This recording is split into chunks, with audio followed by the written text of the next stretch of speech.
విశాఖ మహానగరం MVP colony Ushodaya junction వద్ద రోడ్డుకు ఇరువైపులా ఉన్న బడ్డీలను అధికారులు తొలగిస్తున్నారు. కాగా బడ్డీల తొలగింపు కాసింత ఉద్రిక్తతకు దారితీసింది.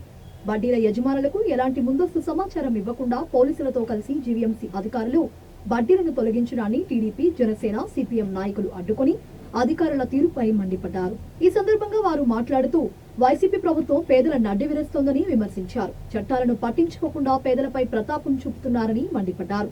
ఇలాంటి దారుణాలు గతంలో ఎన్నడూ చూడలేదని ఆక్షేపించారు.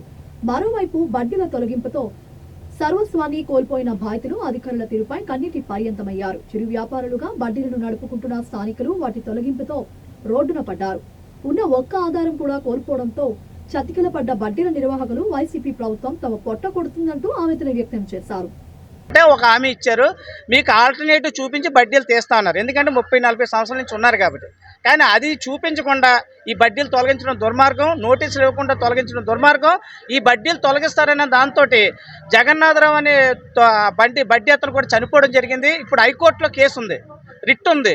రిట్ ఉండగా వీళ్ళేమో కౌంటర్ ఫైల్ చేయకుండా ఇలా తీయడం అనేది చాలా తప్పు. ఈ 17వ వార్డులో ఉన్న కార్పొరేటర్ గారు గీతల నాగరాజు గారు టీటీడీ ఎదరగాను 15 నుంచి 20-30 షాపులు ఆయన ఇనపబడ్డీలు చేయించి పెట్టించారు. ప్రతి షాప్ దగ్గర డబ్బులు తీసుకుంటున్నారు. మరి అక్కడ రోడ్డు అంతా అక్కడ మొత్తం రోడ్డుని ఆక్రమించుకున్న వాళ్ళు ఉన్నారు. మరి కార్పొరేటర్ గారికి ఆయన రూలింగ్ పార్టీ అనుచరులకి రోజు ఎంవీపీ ఉషోదయ జంక్షన్ లో 35 సంవత్సరాలు బట్టి నివసిస్తున్న 35 సంవత్సరాలు బట్టి షాపుల మీద బతుకుతున్న పేదోళ్ళ షాపులు ఈ రోజు తీయించారు. ఖచ్చితంగా ఈ తీసిన ప్రతి షాపుకి కూడా యాజ్ పర్ లీగల్ యాక్ట్ ప్రకారం మీరు వేరే దగ్గర వాళ్ళకి షాపులు ఇచ్చించే పరిస్థితి చేయాలి. లేదు అన్న ఇక్కడే మీదైతే ప్రభుత్వం డెవలప్మెంట్కి ఎవరూ ఆపట్లేదు. ప్రభుత్వం డెవలప్ చేయొచ్చు, రోడ్లు వైండింగ్ చేయొచ్చు. కానీ 35 సంవత్సరాలు బట్టి ఇంటి పన్ను కడుతూ, కరెంటు బిల్లు కడుతూ, అన్ని చేస్తూ వీళ్ళ మీద జగన్ ప్రభుత్వం వీళ్ళని రోడ్డు మీద నుండి తొలగించడం అనేది ఎంతవరకు కరెక్ట్ అని చెప్పి ఈరోజు నిలదీస్తూ సిఐటిగా మేము అడుగుతూ ఉన్నాము.